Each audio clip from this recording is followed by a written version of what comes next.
Welcome back. We continue live right here, Pittsburgh CW. Ireland Contracting Nightly Sports Call. Bob and Paul with you tonight at 412-575-2600. Week 5 of the season. Vegas odds, John Harbaugh, first coach to be fired. As it turns out, not only did he not get fired, he got a 4-year extension today, which is interesting because it was mostly brought on by the Steelers' collapse. Paul, very interesting.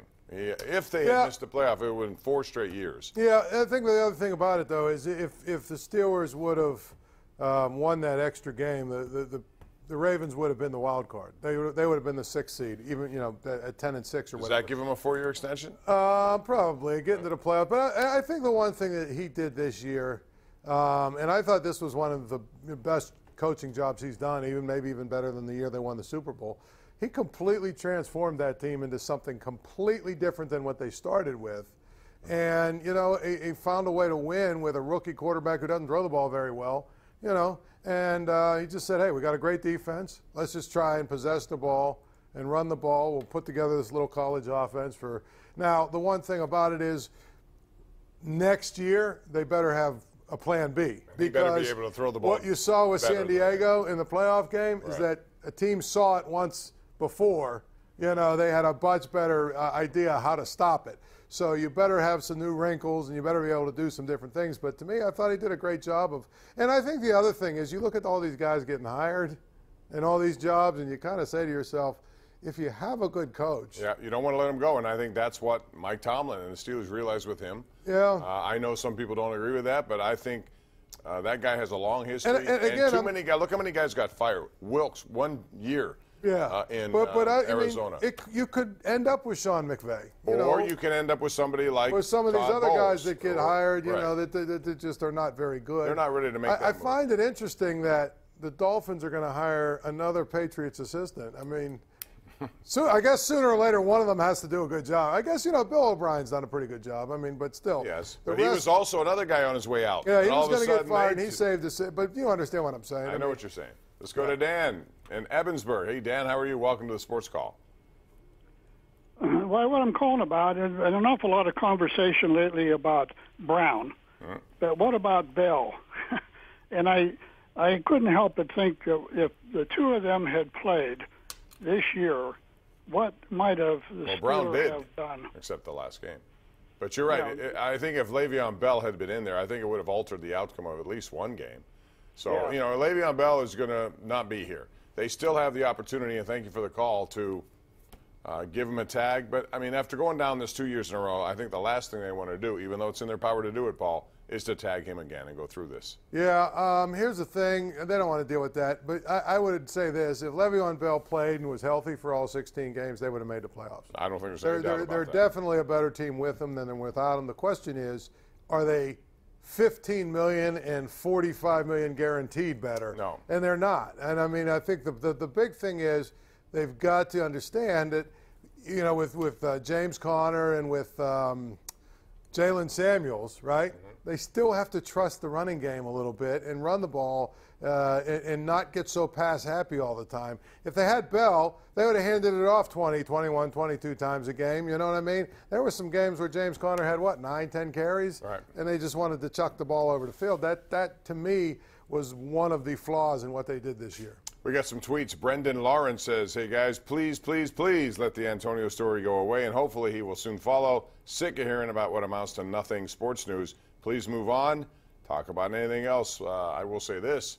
Steeler players at the Pro Bowl are all of a sudden urging the Steelers to make amends and bring this guy back. Listen, you can't replace that production. There's no way, no matter who they bring in the offseason, if he is traded, will they be able to replace it? The question is this thing irreconcilable? I think it is. I mean, I think the biggest thing is, how do you trust him? That's what I keep saying all week. How do you trust Antonio Brown that he's going to come in, he's going to do what he's supposed to do, and the first time something goes wrong, he's not going to blow a gasket? How can you trust him ever? To me, if you are the Steelers, you haven't learned your lesson if you bring him back. And I hate to bring up this team all the time, but the Patriots, do you know what they figured out a long time ago?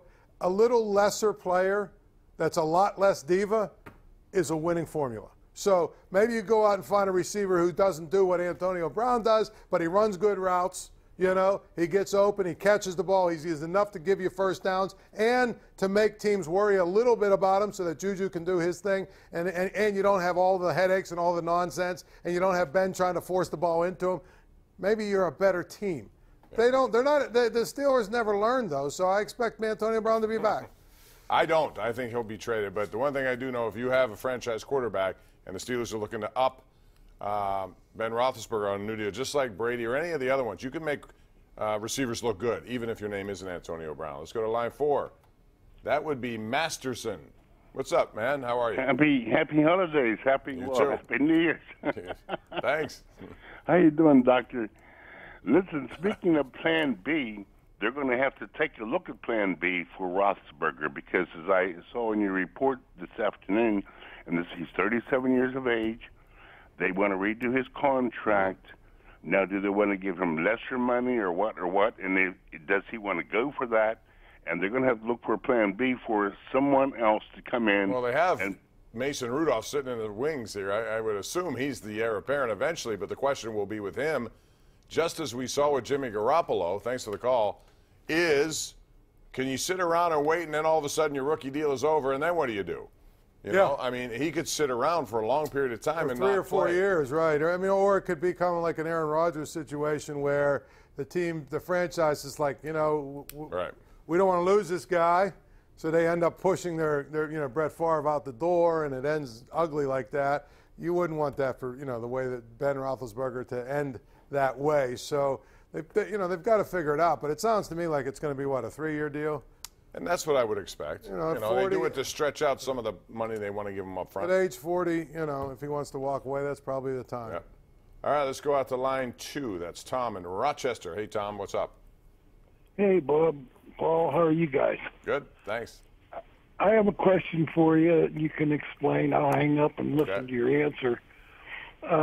Last night you indicated that you don't like the NFL overtime rule, and I don't either. Can you explain why they think it's fair that if my opponent gets a coin toss and kicks a field goal, I get a chance to match that, but if they get a touchdown, I don't get a chance? I don't know why. I think it should be no matter what, each team should have one possession. And that's what I've said all along, Tom. So that's my answer. I just don't think it's fair, and I look at the Kansas City situation this way. They were on the field an awful lot of time, their defense.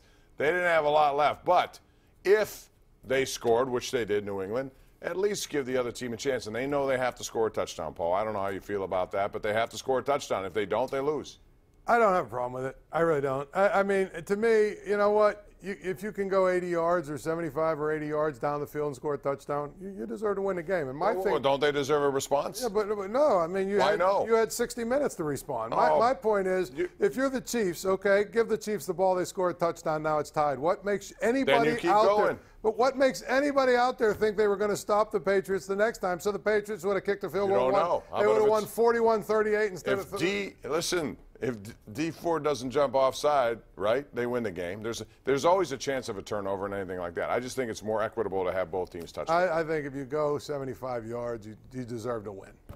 I disagree. We'll find out what Bill, Tom, and Mason say. That's all coming up next right here live on Pittsburgh CW.